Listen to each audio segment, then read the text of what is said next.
Let's jump right into it. Master Inspector here, and welcome back to the Explainer. Today, we're putting your code knowledge to the absolute ultimate test. If you're gearing up to conquer that 309A electrician exam, you already know the Canadian Electrical Code is your ticket to getting licensed. But, examiners just love to throw those curveballs at you, right?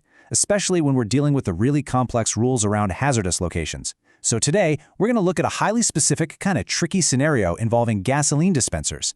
Do you think you have what it takes to spot the trap and get it right on the first try? Let's find out. Okay, so here is the exact question you might find staring back at you on your desk on exam day. Listen closely.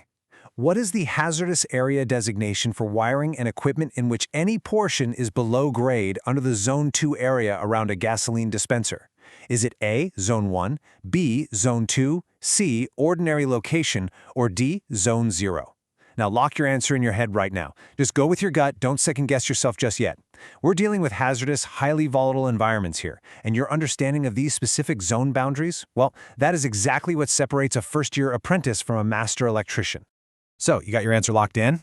Good. But before we actually break down the code on this one, if you're finding this explainer helpful, go ahead and hit that like button and subscribe for daily sample questions. Because if you're serious about getting licensed, and not just, blindly guessing your way through the exam, you need to understand the absolute why behind these rules. So let's find the true answer and uncover the logic that's going to guarantee you get it right every single time.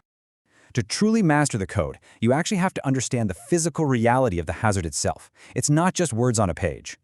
Section 20 of the Canadian Electrical Code Handbook tells us point blank that the boundaries and the degree of hazard around gas stations exist for one fundamental reason.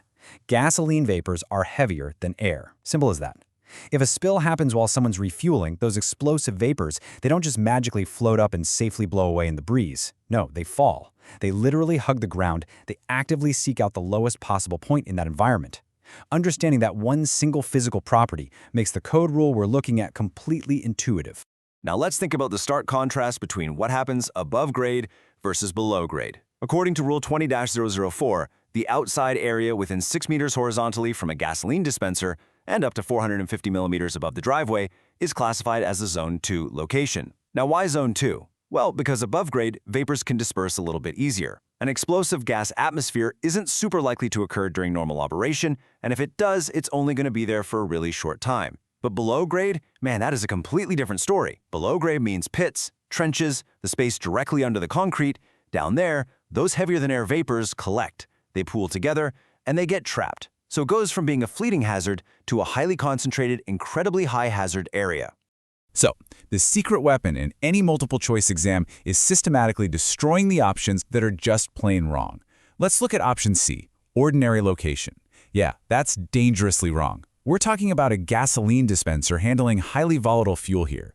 It is definitively a hazardous location. Option C is instantly out. Okay, what about option D, Zone 0?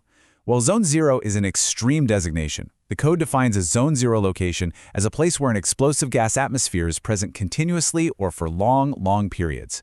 In fact, Rule 20-004 actually tells us the space right inside the nozzle boot of the dispenser is a Zone 0. Just like the vapor space inside the actual fuel storage tank. But the wiring trenches below grade, they aren't continuously flooded with explosive gas under normal, everyday conditions. So Zone 0 is just way too extreme. That leaves us with the real battle, Zone 1 versus Zone 2. And right here is a massive pro tip from your master inspector. Examiners will actively try to trick you. Look at the wording of that question again. It deliberately mentions, quote, under the Zone 2 area. They throw that phrase in there specifically to bait you. They want you to read Zone 2, get all distracted, second-guess your knowledge, and immediately pick option B, Zone 2. But you absolutely cannot let that distract you from the true critical keyword in that sentence, which is below grade. The literal second you go below grade near a gasoline dispenser, the rules of the game change completely, all because of those pooling vapors we just talked about. Okay, let's bring this all together. If you held strong and guessed option A, Zone 1, you absolutely nailed it. The correct hazardous area designation for wiring and equipment below grade in this exact scenario is Zone 1. I really want you to burn this into your memory right now. Whenever you see a gasoline dispenser and the words below grade, you need to instantly be thinking Zone 1. But hey, as a professional electrician, we don't just guess and we don't just memorize answers, right? We cite the code. So let's look at the exact rule that backs this up. This comes straight from the authoritative source itself, Canadian Electrical Code Rule 20-004 Sub-Rule 8. It explicitly states, and I quote, "Electrical wiring and equipment, any portion of which is below the surface of areas defined as Zone 1 or Zone 2, shall conform to the requirements for a Zone 1 location." See how crystal clear that is? It literally does not matter that the wiring is sitting underneath the Zone 2 area above ground. The absolute, indisputable fact that it's below the surface means it has to be treated with the much stricter requirements of a Zone 1 location. This rule exists for that exact gasoline vapor hazard we broke down earlier. Those heavy vapors sink, and if there's even a tiny crack or opening, they're going to settle right into those below-grade spaces where your wiring is sitting. So as you prep for your exam and eventually get out there designing these installations in the real world, always ask yourself, where will the hazard actually travel? It's not just about blindly memorizing tables in a book. It is a giant puzzle where you have to understand the actual physics of the environment you're wiring. Listen, don't leave your license to chance. If you want to master these concepts and walk into that exam room with just absolute, unshakable confidence, head over to aver-.com for our full 309A prep courses and in-depth code breakdowns. Get it done right the first time and get that certificate up on your wall. But before we wrap up, I want you to think about this one thing. If gasoline vapors sink to create a Zone 1 hazard below grade, how do you think the code handles lighter-than-air hazards, like natural gas? Does the danger shift upward? Keep questioning the environment around you. For more sample question, follow us.